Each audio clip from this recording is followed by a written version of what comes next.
Pois não, pastor André, a paz do Senhor, a paz do Senhor para todos os nossos irmãos que estão ao alcance deste trabalho e quero me dirigir às palavras de agradecimento ao pastor André. Nós temos um pouco tempo de amizade, mas aquela amizade de irmandade, de irmão em Cristo, como sempre diz o ditado entre os irmãos, até parece que nos conhecemos há muito tempo, né? Mas grato a Deus, pastor André, pela sua vida, pela iniciativa desse dispositivo para que a palavra de Deus pudesse ser disseminada da forma que está sendo. Eu já assisti alguns ministrantes, palestrantes, homens de Deus, que estiveram falando anteriormente, não todos devido ao corre-corre, queria eu assistir a todos, mas uma boa parte. Gostei muito, aprendi muito e foi muito bom. Então, graças a Deus pela sua vida, por esse empreendimento na educação cristã, e nós sempre vamos nos colocar à disposição da vossa pessoa para aquilo que a gente for útil. Muito obrigado mesmo de coração, pastor. Quero também estender o meu agradecimento ao nosso amigo, eu chamo de doutor, professor, pastor, irmão, né?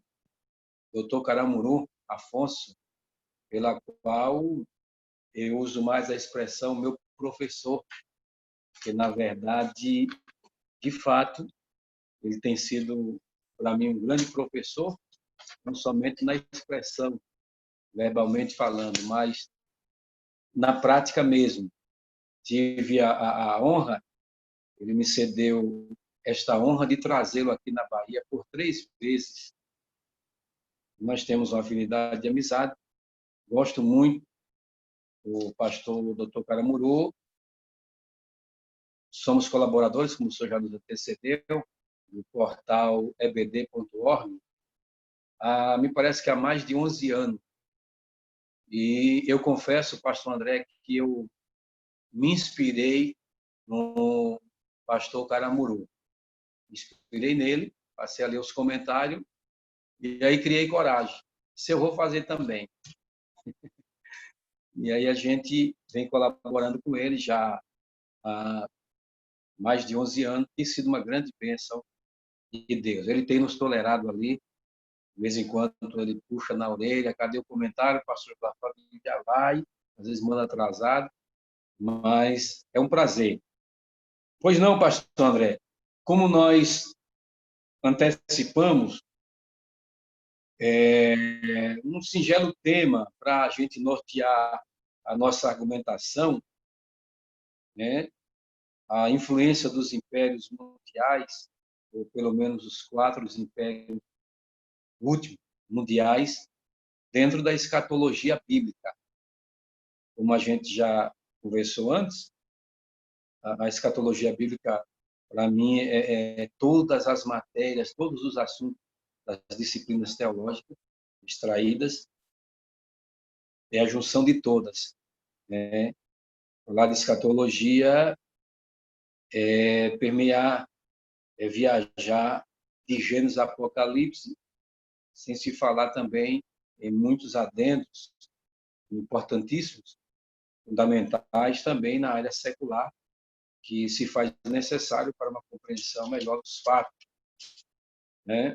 Então, nós gostaríamos de começar a nossa indagação, a nossa singela, simples cooperação nesse trabalho, até porque todos aqueles que estudam escatologia, por mais que estudam um pouco, sabe que ninguém, de certa forma, ninguém esgota o ensino escatológico de forma alguma. A história continua e, por fazer parte da escatologia de todas as áreas da vida, então é sem precedente, né? Um assunto muito profundo, muito complexo também, e de uma profundidade admiradora, né? Não tem como se esgotar. Nós vamos fazer uma síntese de acontecimentos dos últimos 4 impérios mundiais dentro da escatologia bíblica, para termos uma noção, e simplesmente esta síntese que vamos fazer, eu acredito que levaremos o nosso tempo, e depois, se assim o senhor achar por bem, tivermos uma outra oportunidade, nós estaremos, de fato, prosseguindo com outros assuntos escatológicos. Seria até bom que a gente pode chegar a um denominador comum com mais clareza. Pois não, nós vamos usar 2 capítulos do livro de Daniel, este livro conhecido como o Apocalipse, pelos estudiosos da Bíblia, o Apocalipse do Antigo Testamento, Daniel capítulo 2, e vamos também estar explorando o capítulo 7 do livro do profeta Daniel, que nos diz, o capítulo 2, a partir do verso 1. No segundo ano do reinado de Nabucodonosor, teve Nabucodonosor uns sonhos, e o seu espírito se perturbou e passou-lhe o seu sono. E o rei mandou chamar os magos, astrólogos, encantadores, caldeus, para que declarasse ao rei que tinha sido o seu sonho. E eles vieram e se apresentaram diante do rei. E o rei lhe disse: tive um sonho, e para saber o sonho está perturbado o meu espírito. Os caldeus disseram ao rei em Síria: ó rei, vive eternamente. Diz o sonho aos teus servos e daremos a interpretação. Respondeu o rei e disse aos caldeus: o que foi me tem escapado, se me não fizeres saber o sonho e sua interpretação, serei despedaçados e as vossas casas serão feitas um monturo. Mas se vós me declarardes o sonho na sua interpretação, recebereis de mim presentes e dádivas e grande honra. Portanto, declarai-me o sonho e a sua interpretação. Responderam, segunda vez disseram: diga ao rei o sonho aos seus servos e daremos a sua interpretação. Nós vamos saltar aqui para um versículo de número 13, ou de número 12, para ganharmos tempo. Então o rei muito se irou e enfureceu e ordenou que matasse todos os sábios da Babilônia. Claro, não interpretaram o sonho, conforme a ordem do rei. E saiu o decreto segundo o qual deviam ser mortos os sábios, e buscaram Daniel e seus companheiros para que fossem mortos. Então Daniel falou avisada e prudentemente a Arioque, capitão da guarda do rei, que tinha saído para matar os sábios de Babilônia. Respondeu e disse a Arioque, encarregado do rei: por que se apressa tanto o mandato da parte do rei? Então Arioque explicou o caso a Daniel. E Daniel entrou e pediu ao rei que lhe desse tempo para que pudesse dar a interpretação. Então Daniel foi para a sua casa e fez saber o caso a Ananias, Misael e Azarias, seus companheiros, para que pedisse misericórdia ao Deus dos céus sobre este segredo, a fim de que Daniel e seus companheiros não perecessem com o resto dos sábios da Babilônia. Versículo 19 diz que foi revelado o segredo a Daniel. E no versículo 20, Daniel diz: bendito o nome de Deus para todo sempre, porque dele é a sabedoria e a força. Ele agradece, gratidão. Ele muda os tempos e as horas, remove os reis, estabelece os reis. Ele dá sabedoria aos sábios e ciências ao inteligente. Revela o profundo e escondido, conhece o que está nas trevas e com ele mora a luz. Bom, adiantando mais à frente, no versículo número 27. Respondeu Daniel na presença do rei e disse: o segredo que o rei requer, nem sabe, nem astrólogos, nem magos, nem adivinhos, o pode descobrir ao rei. Mas há um Deus no céu, o qual revela os segredos, e ele, pois, fez saber ao rei Nabucodonosor o que há de ser no fim dos dias. O teu sonho e as visões de tua cabeça na tua cama são estas. Estando tu, ó rei, a tua cama, subir os teus pensamentos, que há de ser depois disto, aquele, pois, que revela o segredo, que faz saber o que há de ser. Por mim foi revelado esse segredo, porque há de mim sabedoria do que todos os viventes, mas para a interpretação, se quisesse saber ao rei, e para que entendesse os pensamentos do teu Oração. Tu, ó rei, estava vendo aqui uma grande estátua, que era grande, cujo esplendor excelente estava de pé diante de uma visão terrível. A cabeça daquela estátua era de ouro, seu peito e os seus braços de prata, os ventres e as suas coxas de cobre, e as pernas de ferro, seus pés em parte de ferro e em parte de barro. Então, somente aí o capítulo 2, pois tem consonância com o capítulo 7 de Daniel, sendo a mesma interpretação, mudando simplesmente de figuras na sua linguagem, mas o capítulo 7, no primeiro ano, versículo 1, no primeiro ano de Belsazar, rei de Babilônia, teve Daniel na sua cama um sonho e visões da sua cabeça. Escreveu logo o sonho e relatou a suma das coisas. Falou Daniel e disse: Eu estava olhando na minha visão de noite, e eis que os 4 ventos do céu combatiam num mar grande, e 4 animais grandes, diferentes uns dos outros, subiam do mar. O primeiro era como um leão e tinha as asas de águia. Eu olhei que ele foi arrancado as asas, e foi levantado da terra e posto em pé como um homem, e foi-lhe dado um coração de homem. Continuei olhando, e eis que o segundo animal, semelhante a um urso, o qual se levantou de um lado, tendo na boca 3 costelas entre os seus dentes, e foi-lhe dito assim: Levanta-te, devora muita carne. Depois continuei olhando, e eis que outro, semelhante a um leopardo, tinha 4 asas de ave nas suas costas. Tinham também esses animais 4 cabeças, e foi-lhe dado domínio. Depois disso, eu continuava olhando nas visões da noite, e eis aqui o 4º animal terrível, espantoso e muito forte, o qual tinha dentes grandes e de ferro. Ele devorava e fazia em pedaços, pisava os pés, o que sobejava. Era diferente de todos os animais que apareceram antes dele, e tinha 10 pontas. Estando eu considerando as pontas, eis que dentre eles subiu outra ponta pequena, diante do qual 3 das pontas primeiro foram arrancadas. E eis que nessa ponta havia olhos, como olhos de homem, e uma boca que falava grandiosamente. Então, somente até o versículo de número 8. Bom, vamos começar nosso raciocínio só relembrando aqui a situação da época do profeta Daniel. Como todos nós sabemos, isto aconteceu em Babilônia. Daniel sendo aquele privilegiado, nós chamamos assim, porque o mesmo tem exercido um papel importante e ocupado cargos importantes, pelo menos em 3 impérios, no babilônico, medo e persas. Então, um privilégio este muito grande que a gente observa entre os personagens da Bíblia. É claro, isso se falando da época dentro da monarquia, Daniel teve esse grande privilégio de assumir papel importante dentro desses 3 impérios. Quando ainda deportado, a boa parte dos estudiosos datam 612, outros 606 e assim por diante, deportado para a Babilônia.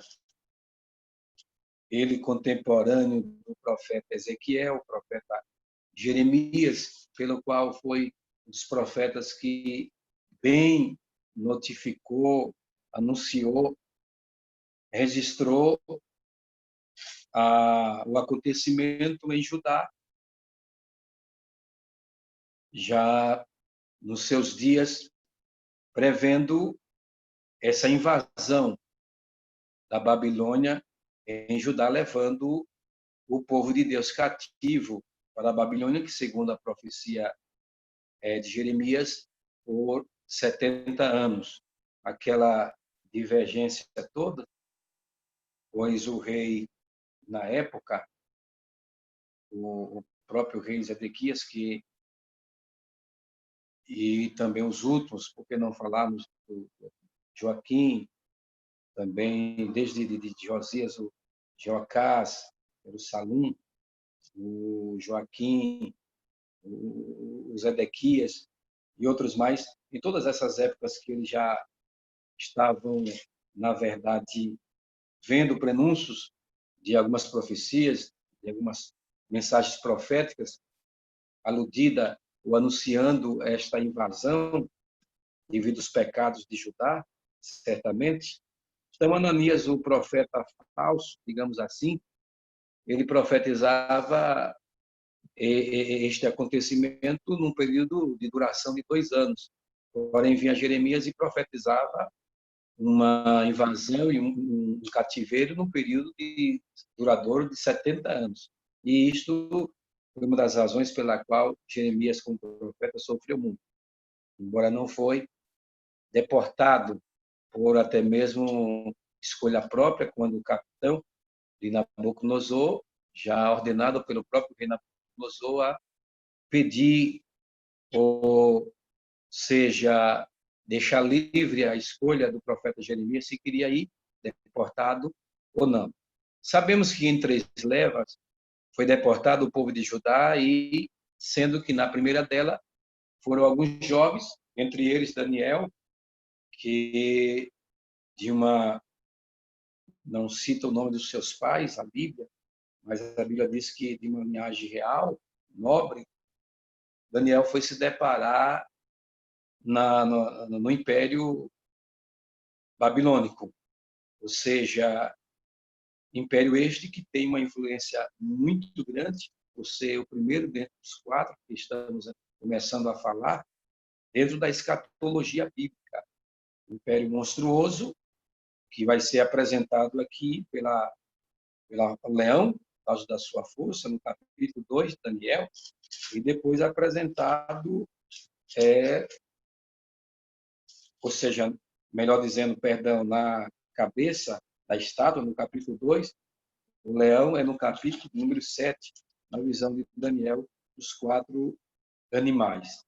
Mas, sabendo, só para relembrarmos aqui, que o Império Babilônico, este que desencadeia muitas cenas que dão, nas minhas palavras, ramificações para o entendimento escatológico lá na frente, bem claro, bem objetivo, este império tinha, na verdade, algumas características que dão vazão para isto, por ser um império muito forte. A história secular mesmo diz que Babilônia, bem fortalecida, tal cidade com seus muros, e alguns estudiosos chegam a ditar 112 metros, outros menos um pouco do que isto, de altura, com 28 a 30 de espessura, 100 portões de bronze, 250 torres de vigia. E nós temos na área secular também, na história secular, a informação que das 7 maravilhas maiores do mundo, lá está o Jardim Suspenso da Babilônia, justamente construído, fundado pelo rei Nabucodonosor. Rei este que teve a sua representatividade no capítulo 2, como a cabeça da estátua no sonho que ele tivera, interpretado pelo profeta Daniel, e que foi muito poderoso, com muitas conquistas, muito feroz, habilidoso o seu exército, que, na verdade, eu costumo dizer particularmente que eu nunca vimos um rei, um império tão arrogante, né?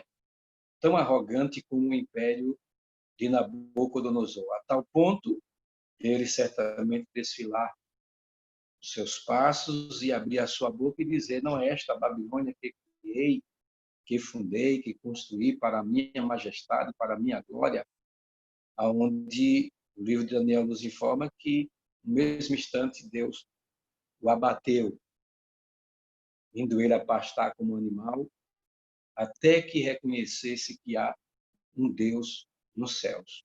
Mas lá, nessa síntese que estamos fazendo da fortaleza desse império babilônico, está este homem de Deus, junto aos seus companheiros, um destaque aqui, o profeta Daniel.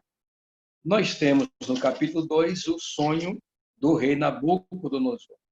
Nós temos no capítulo 7 já um sonho do profeta. Então, no capítulo 2, quem sonha é o rei, e Daniel interpreta, é o intérprete, autorizado por Deus. No capítulo 7, nós temos um sonho do intérprete e também o próprio Daniel continua sendo o intérprete do segundo sonho.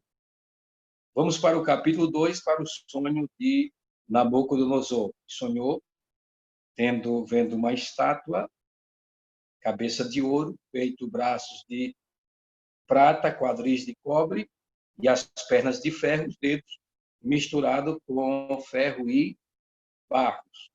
Como já lemos, todos nós, leitores da Bíblia, conhecendo muito de perto essa história bíblica, esse fato importantíssimo dentro da escatologia bíblica, do cânon sagrado, que os reis e os sábios da época ficaram ameaçados de morte, até mesmo o próprio Daniel com seus companheiros, né?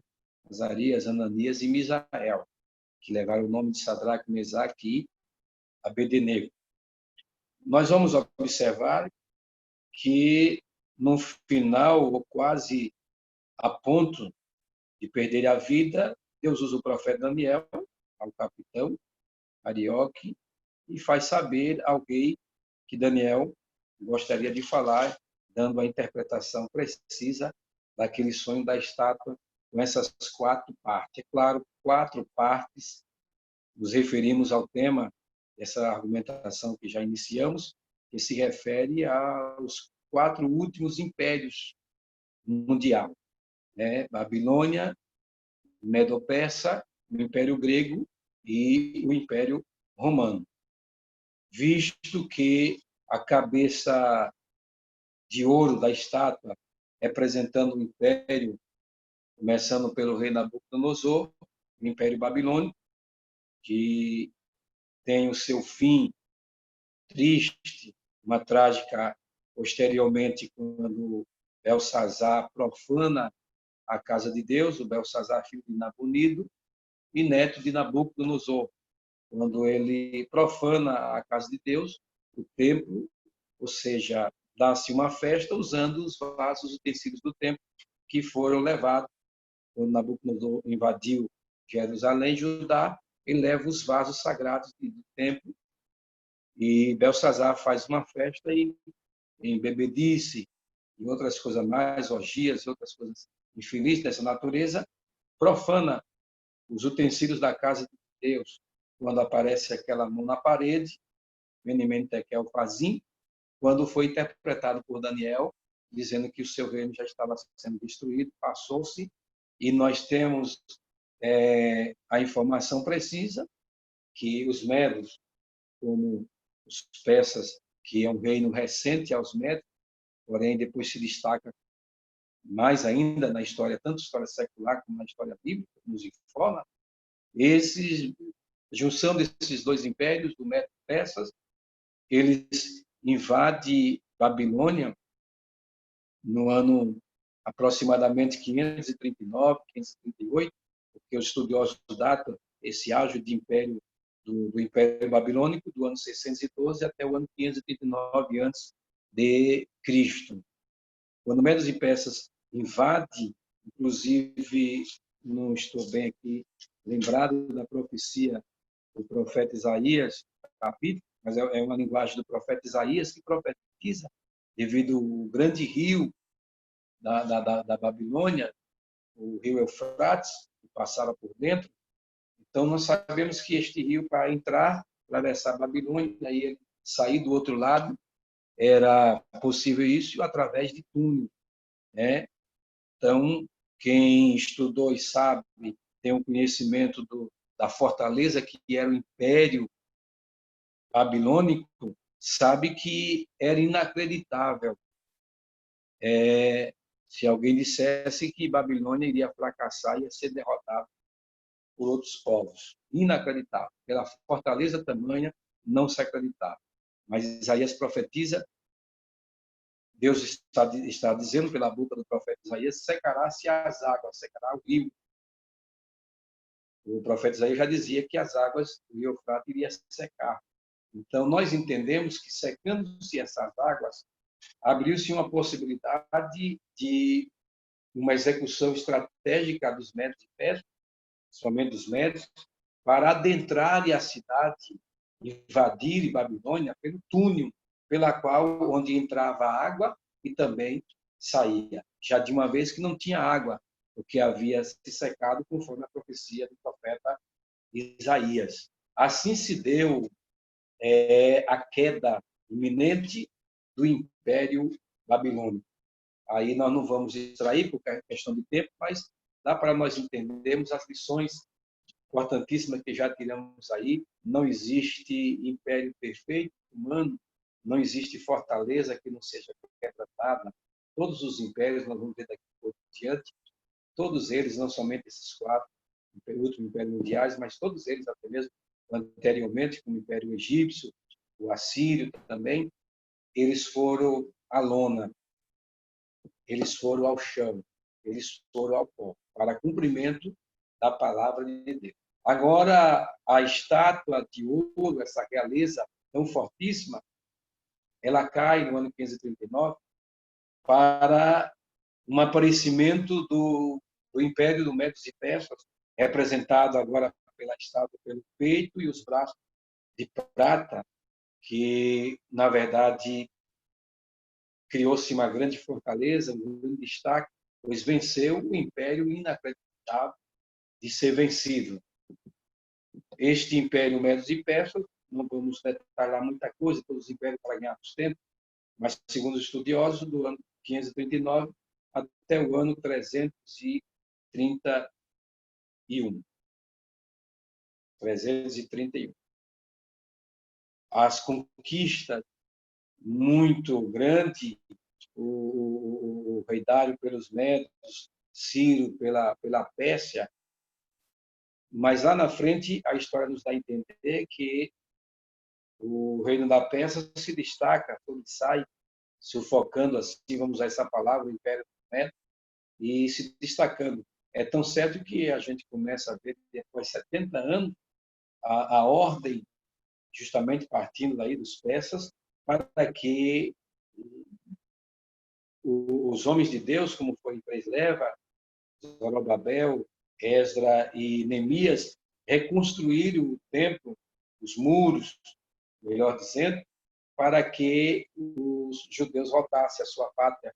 E isto foi recomendado por este império, em cumprimento também da palavra de Deus. Mas o império do Médio-Persa também se passa. Eles se passam, porque vai do ano 509 ao ano 331, e agora sobrevém o império chamado Império Grego, o Alexandre da Grécia, que agora começa a imperar. Nós vamos observar que este império, representado pelos quadris de bronze da estátua, está no meio da estátua.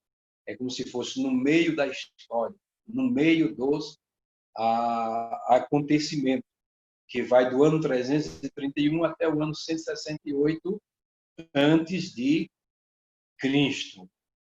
E aí se vai com que achamos por bem de abrirmos mão de alguns detalhes até na história secular também, de Alexandre o Grande, que foi um gênio praticamente, um gênio, um desbravador, em que colocou rapidamente, vamos ver isso no capítulo 7, com mais clareza, rapidamente o mundo aos seus pés, lá onde nasce o chamado berço da filosofia, onde se traz a cultura da arte, se propaga pelo mundo, também até na influência na questão linguística, pois nós temos aí na área da medicina muitas palavras com adendos e também com iniciativas gregas, devido até ter uma ordem na época do Alexandre de ensinar a língua grega em todas as partes, até mesmo mais do que a língua materna em alguns países próprios, né? E aí se difundiu. Mas como foi um reinado, segundo o capítulo 7 de Daniel, muito rápido, até porque aparentemente, entre aspas, próspero, com este gênio chamado Alexandre, que os estudiosos chegam a afirmar que morreu muito novo, cerca de 33 anos de idade, morre novo. Imagina se ele continua vivendo aí seus 50, 60 anos, que arraso não faria no mundo. Mas este mesmo, que nós vamos ver aqui em detalhe poucos, nós vamos ver no capítulo 7, representado pelos quadris de bronze, de cobre, da estátua, ele que se passa vindo agora a última parte da estátua, que é datada pelo período 168 a.C., o Império Romano, que nasce após o Império Grego, no ano 168, representado pelas pernas de ferro e os dedos misturados de ferro e também de barro. Duas pernas. A sua representatividade, a maior parte dos estudiosos concordam que seja essas duas pernas, as duas partes em que foram divididos o Império Romano nas suas fases, do ano 168 até o ano 476, ainda dentro da Idade Antiga, e do ano 476, na Idade Média, até o ano 1453. A maioria dos estudiosos entende que essas duas pernas representam essas duas partes do Império Romano, assim também como as partes de ferro, os dedos, e também a de barros, representando essas duas partes da Idade Antiga, compreendendo a Idade Antiga, e também a iniciativa e o fim da Idade Média. Bom, esta estátua do sonho do rei Nabucodonosor, apresentando esses metais, nós poderíamos considerar que este primeiro sonho do rei, apresentado por esses tais metais, ouro, prata, cobre e ferro, são materiais, como nós sabemos, materiais inanimados. Fazendo um paralelismo com o capítulo 7, que tem a mesma interpretação do capítulo 2, agora o sonho de Daniel, nós vamos observar que os materiais compreendidos no sonho de Daniel, o contrário dos materiais da estátua do sonho de Nabucodonosor, de uma vez que eram inanimados, já que no sonho de Daniel os materiais são animados, pois se trata de animais na sua figura de linguagem. Vamos deixar um pouco o capítulo 2 e já vamos aqui explorar o capítulo 7, fazendo uma síntese para a nossa melhor compreensão, e de quando em quando, se necessário, estaremos voltando ao capítulo 2. Certo. Vamos lá, a visão de Daniel. Os animais animados agora, materiais animados, ou seja, os 4 animais que Daniel viu no seu sonho. O leão, o urso, o leopardo, e o quarto não é descrito, porque a linguagem de João Ferreira Almeida e corrigida está dizendo que é um animal terrível e espantoso. Outras linguagens traduzem até com outras palavras, mas com sentidos semelhantes a estas expressões, terrível e espantoso. Então, vamos lá. O primeiro animal na interpretação do sonho de Daniel, que é o leão, que é a mesma interpretação lá da cabeça de ouro da estátua, se referindo ao reinado ou ao Império Babilônico iniciado pelo rei Nabucodonosor no seu auge da sua fortaleza na Babilônia. Aí sim se trata, leão, agora se trata, enquanto ouro, de uma preciosidade, o leão se trata mais de força, é a palavra-chave que se destaca, a força, a fúria que tinha este império, até que tiveram coragem de fazer tudo o que fizeram com o povo de Deus, né? Uma fúria muito grande. Esse é o leão. O segundo é justamente o animal chamado urso, que já é o de natureza forte e despedaçador. E até mesmo para vencer o leão, tinha que ser um animal muito forte, despedaçador, representando o Império Medo-Persa, que é representado no sonho Nabucodonosor, no capítulo 8 de Daniel, pela o peitoral, peito e também os braços. Os braços, dizendo ainda há tempo, os dois braços de prata na estátua, representando Medos e Persas, a junção desses dois impérios, né? Então, aqui está o urso, este que representa o Império Médio e Persa, despedaçador, vem e despedaça o leão. Depois nós temos o terceiro animal, e Daniel diz que era um animal, o leopardo. O leopardo está representando lá o Império Grego de Alexandre o Grande, que foi representado pelos quadris de cobre da estátua do sonho do rei Nabucodonosor. Aqui ele é representado no sonho de Daniel pelo animal chamado leopardo. Leopardo fala agora, enquanto o leão fala de força, o urso fala que de uma outra força também despedaçadora. O leopardo se trata de rapidez, velocidade.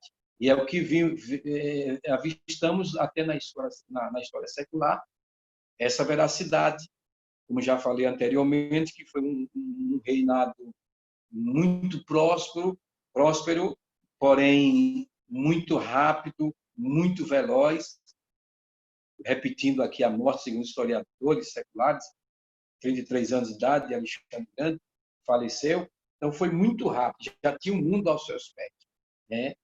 Por isso que é representado pelo leopardo, um animal muito veloz, um animal muito rápido. E nós vamos observar que este leopardo que Daniel está descrevendo, ele tinha 4 asas de ave nas suas costas. Exatamente essas 4 asas que foi, na verdade, quebrada para fundir-se o seu império. Mas o versículo de número 6 do capítulo 7 de Daniel termina dizendo que ele também tinha 4 cabeças que foi lhe dado o domínio. Quando se trata de domínio, nós sabemos pela história secular também que após a morte de Alexandre o Grande, ficaram assim 4 generais. Os 4 generais que trabalhavam com ele agora brigam pelo império. Eles brigam, né? A Grécia, a Síria, o Egito, a Lídia, eles brigam pelo império. Eles começam a brigar pelo império. Os 4 generais, justamente correspondendo ao sonho de Daniel, dessas 4 cabeças de domínio, reinado e liderança, que eles passam a brigar, e a história secular confirma tudo isso. Mas depois do Império Grego, do ano 331 até 168 a.C., aí Daniel avista, na sua visão, o último e 4º animal, e ele não descreve com precisão.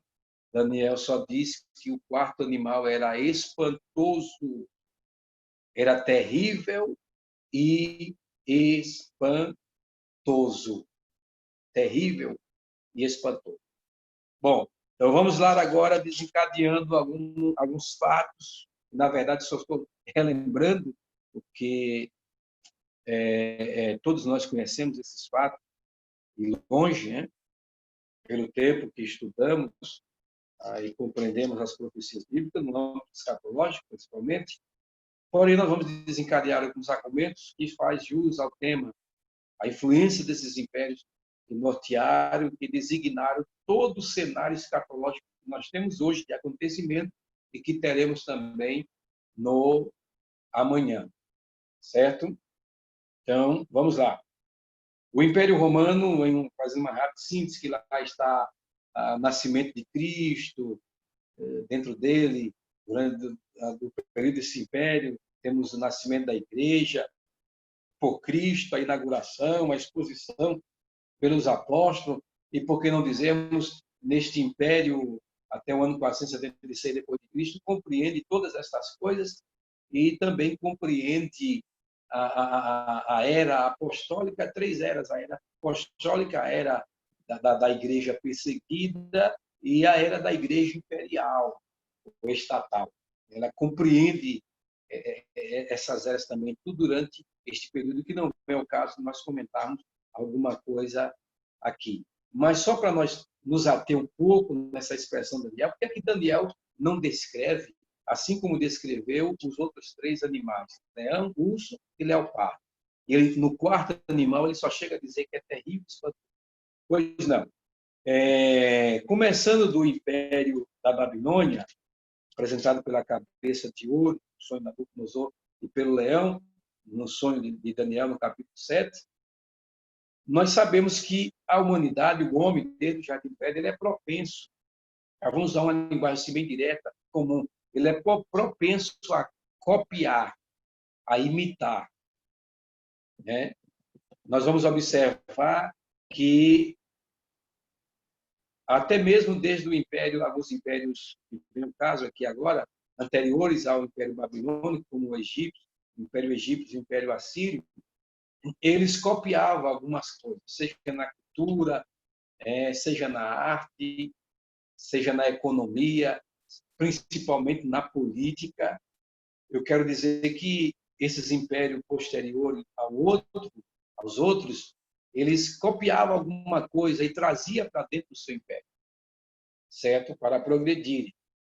E nós vamos observar que, certamente, resumindo para ganharmos tempo, o Império Medo-Persa copia alguma coisa, seja na arte, na cultura, na economia ou na política, essas 4 áreas principalmente, para o seu império, para exercer o seu império da sua época. Vem Alexandre o Grande também, por mais que tenha surge alguma coisa de criatividade por lá, mas eles também não deixam de lançar a mão e copiar alguma coisa do Império Babilônico, do Império Medo-Persa. Aí vem o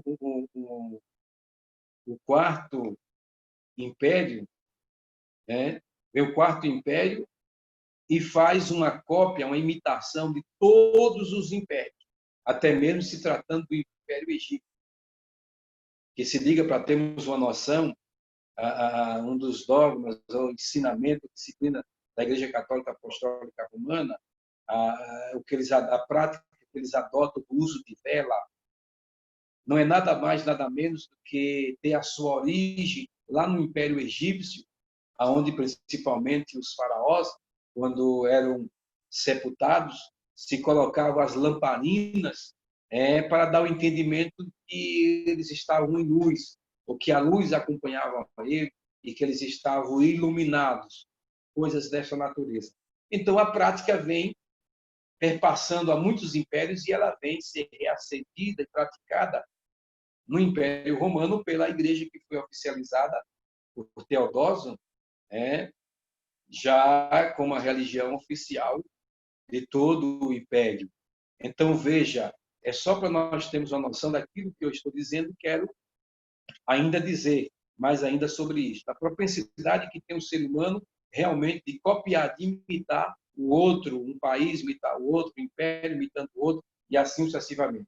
Por esta causa e por esta razão é que Daniel não teve como descrever o quarto animal, e só falou que era espantoso e terrível. Então, entendemos que Daniel está, em outras palavras, dizendo que este animal possivelmente era um monstro. Como esse monstro? Ora, se tratando de imitação, de imitar, o Império Romano não é nada mais, nada menos, dentro desse âmbito, do que uma junção, uma mistura, uma mistificação na cultura, na arte, na economia, na política, do Império Babilônico do Império Medo-Persa, do Império Grego, e até mesmo algumas práticas dos impérios anteriores, como já citei, o Império Egípcio. Mistura. É aí que lá em Apocalipse, não vamos chegar só no final, a só ratificarmos alguma coisa no Apocalipse, é por isso que João, na sua visão apocalíptica, ele vê a Babilônia como a sede da prostituição, que no sentido espiritual nós já entendemos, a mistura, o politeísmo e assim sucessivamente, a idolatria graçada, de uma forma exagerada, absurda. Nós vamos observar que a maioria dos estudiosos entende que a Babilônia, vista por João, a grande prostituta no Apocalipse, era nada mais é do que a representação do Império Romano, que na verdade é esta mistura. Agora, analise bem o sonho de Daniel, os 4 animais, elementos animados. Me diga aí e veja o animal, o Império Babilônico é representado pelo leão, urso, leopardo, fazendo uma mistura desses 3 animais, misturando o leão com urso e com leopardo. Possivelmente vai dar um animal espantoso, indescritível, conforme alguma linguagem bíblica nos fala. Indescritível, difícil de descrever. Em outra linguagem, um monstro. Uma mistura de leão com urso e leopardo vai se tornar um animal monstruoso. Este é o Império Romano. E por que não dizemos o último império no cenário da escatologia bíblica? O Império Romano, que representado pelas 2 pernas no sonho da estátua do Nabucodonosor, tratando, por isso que estamos dessas 2 fases que ele teve. E também representando lá pelas 2 fases, pelos materiais de ferro, e misturado também com barro. Então, o Império Romano, que é conhecido como um império desbravador, despedaçador também, feroz, e olha que se estudando na escatologia bíblica, a história bíblica nesse cenário, e até mesmo a história secular, nós vamos observar que o Império Romano é o império mais furioso, é o império mais terrível de todos os tempos, de todas as épocas. Um certo estudioso chegou a fazer uma comparação que eu também concordo, em que ele diz que juntando Mussolini, Hitler e Nero, juntar os 3 não se compete com a fúria do Império Romano, com, na verdade, a arrogância, a ferocidade do Império Romano. Vemos juntando esses 3 homens para termos uma ideia. Quando a gente observa no cenário secular o que os fatos marcantes durante a peregrinação desse império, nós vamos ficar alarmados. E é ele quem desabrocha agora, é ele quem dá sustentáculo a um cenário de fatos que desencadeiam em um panorama bíblico e escatológico e chegando até os nossos dias atuais que estamos vivendo. Nós não vamos traçar hoje esse comentário, porque já daqui a pouco encerraremos, e se o pastor André assim nos permitir o prosseguimento desse assunto, nós vamos prosseguir desta forma, falando um pouco sobre Apocalipse capítulo 12, a mulher e o dragão. Só para nós sintetizarmos rapidamente, nós temos lá, a Bíblia diz que quando o dragão enfrente a mulher grávida, esperando ela dar luz, para que ele possa lhe tragar o filho. Depois que ela dá luz, ele não pode tragar o filho. A Bíblia diz, Apocalipse capítulo 12, que o dragão sai para perseguir a mulher. No entanto, a Bíblia diz lá naquele texto que a mulher foi dada asas como que de águia, que fugiu para o deserto, fora do dragão, e ali foi alimentada por 1.260 dias, compreendendo um certo calendário, que não vamos traçar aqui agora, aos 3 anos e meio da profecia de Daniel, no capítulo 9, para os tempos do fim, da era do anticristo e do seu governo. Nós compreendemos, vou só dar uma pincelada, se tivermos a oportunidade, a gente vai continuar o estudo, porque agora sai um pouco fora de um acontecimento mesmo, narrado no Apocalipse, dos fatos que compreendem os 4 últimos impérios, mas que tem uma ligação muito precisa, é que a potência, como se tem hoje ainda na América, os Estados Unidos, até porque fora dos continentes pela qual surgiram o Império Babilônico, o Império grego, o Império Romano, por aí nós vemos que tem alguma coisa a ser relacionada com essa cadeia escatológica, é que nós compreendemos que as asas que foi dada à mulher, que, sem dúvida alguma, a mulher representa a nação de Israel, é os Estados Unidos, por ter o símbolo de águia. E em todo o canal da história secular, nós compreendemos que os Estados Unidos sempre esteve defendendo Israel. E agora, no cenário atual, nós observamos a fragilidade. Os Estados Unidos está perto da sua fragilidade total. Perto da sua fragilidade total. E nós entendemos que vai chegar o dia da sua fragilidade total, como foi dos outros impérios, para que o Império Romano apresente a sua renovação, o seu ressurgimento. E nesse cenário de ressurgimento apresentado pelo último império do mundo, o romano, é que vai se apresentar, que não vamos traçar agora, só em outra oportunidade também, o governo, chamado governo do anticristo, aquele que Daniel, no capítulo 9, ou seja, narrou sobre ele, e aquele que a Bíblia diz que se levanta contra tudo que se chama Deus. Então, voltemos, não vamos explorar muito no Apocalipse capítulo 12, mas compreendemos que seja os Estados Unidos, com o símbolo de águia, que alimenta a Israel por esse espaço de tempo, até porque, se não houver uma ajuda, se não houver esse dispositivo solidário para a nação de Israel, como é que vai se cumprir as profecias bíblicas? A fúria do anticristo e o seu governo, com o seu exército contra Israel, querendo despedaçar de tal forma para que não sobe ninguém para contar a história. Então, possivelmente, vai haver alguma resistência, e nós pensamos assim, uma resistência que leve uma duração de 3 anos e meio, quando será perseguido literalmente, diretamente pelo governo anticristo, Israel, e nós entendemos que será realmente os Estados Unidos, da parte da América, e até também, não explorando muito o assunto, mas já dando só uma pincelada, entre os continentes, como o asiático, o europeu e o americano, nós observamos que ainda na América, hoje, nos dias atuais, na América ainda que se resiste, se propaga, que se luta contra o regime comunista, que nós sabemos que terá uma grande participação de preparação para o cenário do governo do anticristo. Então, note isso, que, na verdade, a América é onde hoje, nos dias atuais, nós temos mais probabilidade de combate,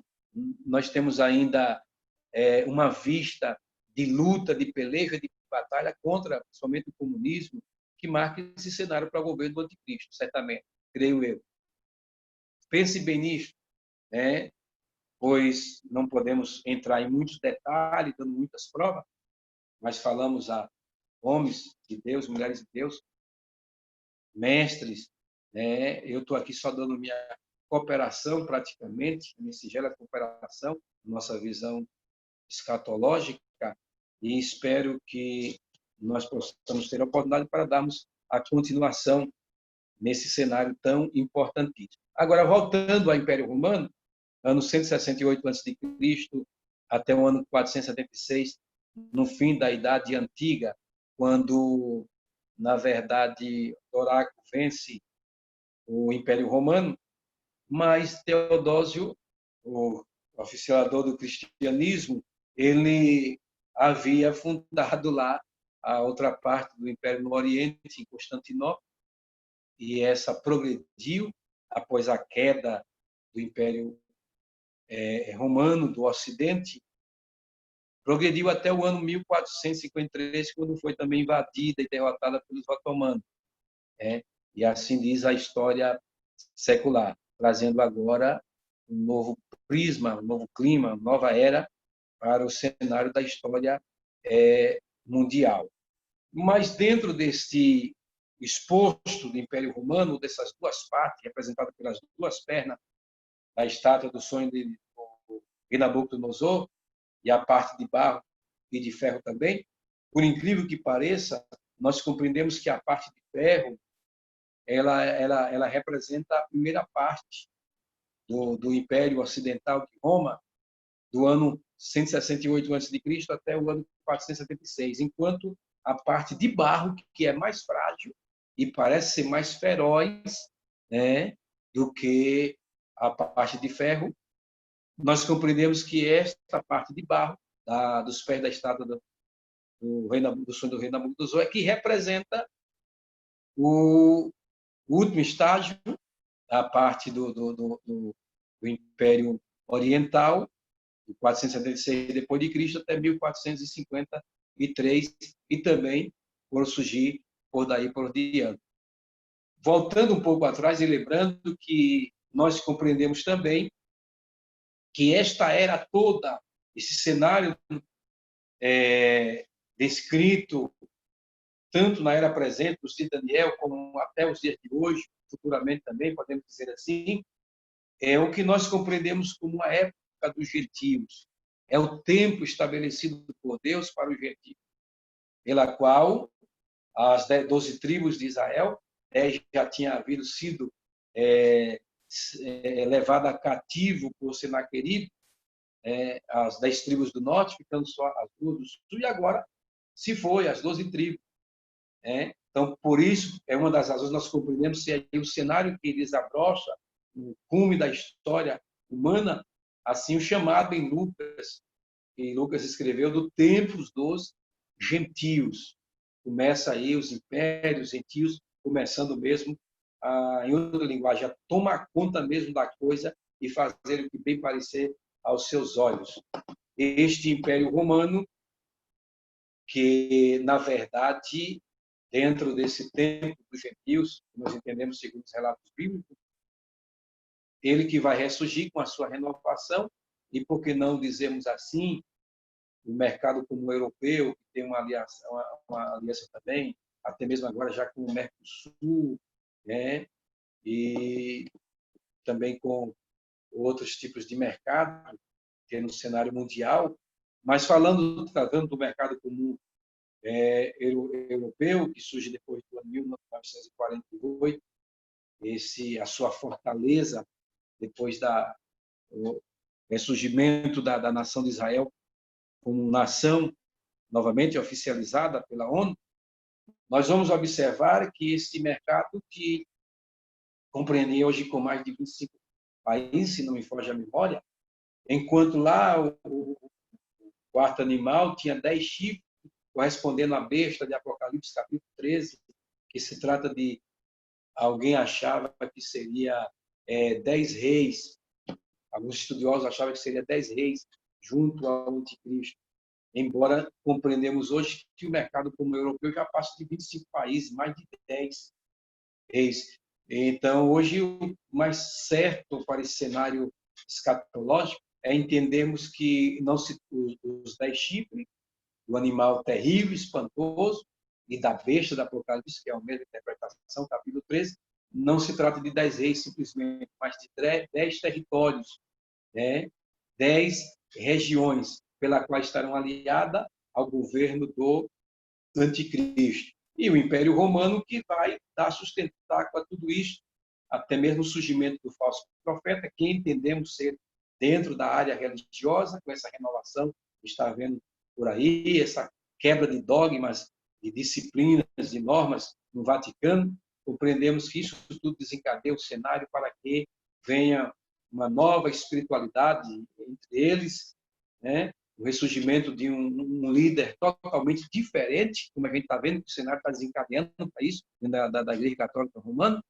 para que seja isso o falso profeta, que não vamos relatar agora, que dará toda a cobertura no sentido espiritual, religiosa, de demonstração às nações do governo do anticristo. Esse Império Romano também que dá sustentáculo ao governo anticristo, que é chamado a besta, pela qual o animal de Daniel também é descrito em uma linguagem como besta.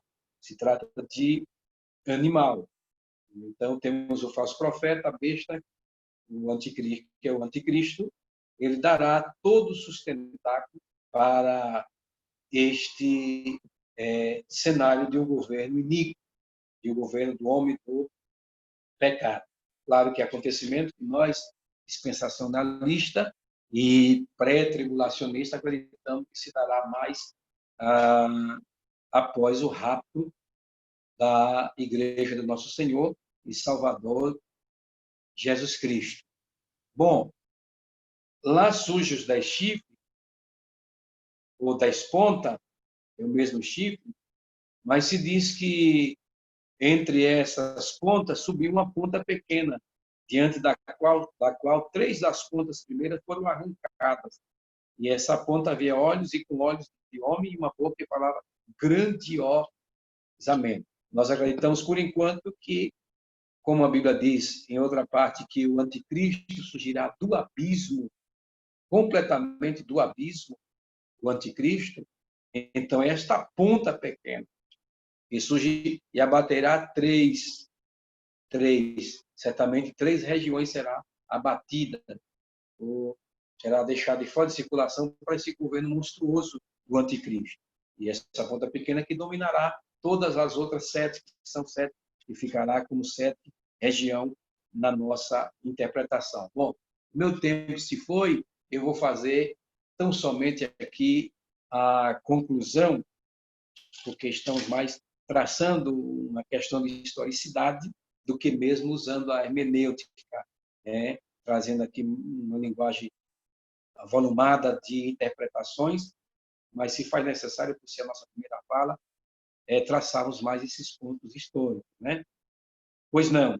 Nós entendemos também, finalizando ou concluindo, com esses 4 impérios, repetindo, Babilônia, 612 a 539, Império Medo-Persa, 539 a 331, Império Grego, 331 a 168, Império Romano, 168 a 476 depois de Cristo, e depois da sua fase que ficou como sede lá no Oriente, Constantinopla, fundado por Teodósio, que teve também o seu cume final, sua finalização, seu fracasso no ano de 1453. E observamos que está pertinho, do ano 517, onde vemos a historicidade completa de Martinho Lutero, que protesta, trazendo as 5 solas, as teses e tudo mais, trazendo um novo cenário até mesmo para o clareamento do povo de Deus. Mas, com tudo isso, eu não vou entrar em detalhes também, justamente nessa época, 517, a partir daí, mas 522, ou seja, 1517, 1522, é que nós temos uma data precisa para o descobrimento do Brasil. Descobrimento do Brasil, só se tratando de país, de Brasil, e que, na verdade, por ser esta época, nós observamos a fúria do Império Romano na sua igreja, sua religião oficial, a Igreja Católica Romana, em fazer as suas cruzadas e investir em todo o território do planeta onde há habitantes humanos, para que ele possa ganhar-se à frente do comando ainda imperial. Por isso mandaram, a gente estudou, muitos estudaram no primário, no início da escola, ensino fundamental, quando se ensina as missas de freis que fizeram no Brasil. E tão certo a prova disso é porque o Brasil tem centenas de cidades com nomes de santos, e justamente por causa disso, a preocupação do Império Romano com a religião oficial da Igreja Católica Romana, quando soube que no Brasil, naquela época, foi bem no seu fracasso lá no Oriente agora, sabendo que havia sido descoberta uma terra chamada Brasil, Ilha de Veracruz e tal, depois chamada Brasil, eles investem no Brasil, para se cumprir aquele ditado que diz que quem chega primeiro bebe água limpa. Eles tentaram beber água limpa. Por isso que hoje temos a demanda de tantas cidades no Brasil com o nome de santos. Até o hino da pátria, o hino nacional, não escapou da idolatria, quando diz: ó pátria amada e idolatrada, salve, salve. Nem o hino nacional escapou da idolatria da Igreja Católica Romana. Mas é outra história. Ficamos aqui só fazendo um paralelismo com o livro, pelos estudiosos da Bíblia, chamado de Apocalipse do Antigo Testamento de Daniel, precisamente capítulo 2 e capítulo 7. Claro que no capítulo 8 vamos ver muito desfeito, temos muita argumentação lá para ser também desencadeada, mas só o capítulo 2 e capítulo 7. E o livro Apocalipse de nome mesmo, que nós temos, literalmente falando, que é o último do cânon sagrado do Novo Testamento, e é João, o último apóstolo a morrer também na chamada, dando assim o fim da chamada era apostólica. Mas o interessante é que um paralelismo entre esses dois homens são os dois personagens, duas figuras importantíssimas, que me parece que eu vejo Daniel com a ponta de um lençol, e à esquerda, ou à direita, à esquerda, e João com a outra ponta do lençol, que traça o cenário escatológico do tempo do fim. Esses dois personagens, muito interessante, maravilhoso, eu acho, isto, né? Enquanto um desencadeia o cenário profético, o outro está dando continuidade, João, no Apocalipse, e também já falando de algo que acontecera pertinente às profecias escatológicas, do capítulo 2 e do capítulo 7 do livro que leva o próprio nome de Daniel. Portanto, esses 4 últimos impérios, com toda a sua ferocidade, toda a sua história, dominando o mundo, vamos ver o desfecho final que vai acontecer com eles. Apocalipse, capítulo 11, e o versículo 15. E tocou o 7º anjo a trombeta, e houve no céu grandes vozes que dizia: os reinos do mundo vieram a ser de nosso Senhor e do seu Cristo, e ele reinará para todo o sempre. Para mim, este versículo 15 do capítulo 11 do livro de Apocalipse, ele fecha todo este cenário que nós não falamos nem um terço, e acredito que até mais do que um terço, para chegar no seu ápice, muitos estudiosos, homens e mulheres de Deus, têm a falar, acredito que boa parte que eu também não desvendei ainda, mas que tem a falar desse cenário. Então, por isso, acreditamos que é um cenário muito volumoso de acontecimento histórico, tempo dos gentios, a era gentílica, que se findará, na verdade, com o arrebatamento da igreja, mesmo sendo Israel a nação, o relógio escatológico de Deus, mas estamos traçando o outro lado agora, o espaço gentílico, que tem uma influência na era escatológica também, junto a Israel, o relógio escatológico de Deus. Mas o bom, e fico maravilhado com este versículo que desfecha todas as profecias escatológicas, desde Daniel até João, na ilha de Patmos, dizendo que todos esses impérios, todos esses reinos, eles serão do nosso Senhor e Salvador Jesus Cristo. Que bom estudarmos escatologia e compreendemos pelo menos uma coisa: o mal terá o seu fim. O mal jamais vencerá o bem. O bem vencerá o mal.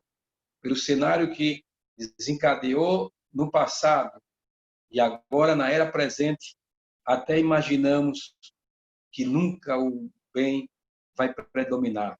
Mas está escrito, assim como se cumpriu as profecias bíblicas, que vem se cumprindo, tanto no livro de Daniel como de João, e outras hão de se cumprir, essa do versículo 15 do capítulo 11 de Apocalipse também se cumprirá. Todos os reinos serão do nosso Senhor e Salvador Jesus Cristo. Aí o salmista diz, e tem razão de dizer isto, e ele reinará de mar a mar. Até porque no sonho de Nabucodonosor, do capítulo 2 da estátua, a uma pedra, que essa pedra não é outra, a não ser Cristo, na sua figura de linguagem, que cairá aos pés da estátua, fazendo com que a estátua venha ao chão e todos os reinos virem tão somente o pó. O Cristo que despedaçará, o anticristo que estará sendo ressurgindo do abismo, fundamentado pelo Império Romano nas suas fases, apresentado pelo animal terrível, espantoso, no capítulo 7 do livro de Daniel. O nosso Cristo o desfará, como disse Paulo, com o sopro da sua boca e o prenderá o diabo, que não vamos falar para não usarmos aqui mais tempo, mas cremos que em outra oportunidade iremos falar sobre essa questão da trindade satânica, que é uma coisa importantíssima também, nesse cenário escatológico, mas ele será destruído totalmente.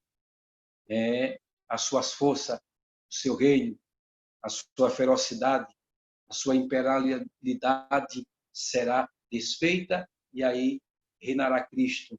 Certamente implantará, como diz a Bíblia, o seu reino milenal por 1000 anos e será rei eternamente. João viu como todo esse cenário como Deus dos deuses, Rei dos reis e Senhor dos senhores eternamente. Só lembrando, Mateus capítulo 4, o diabo ofereceu todos esses reinos ao nosso Senhor Jesus.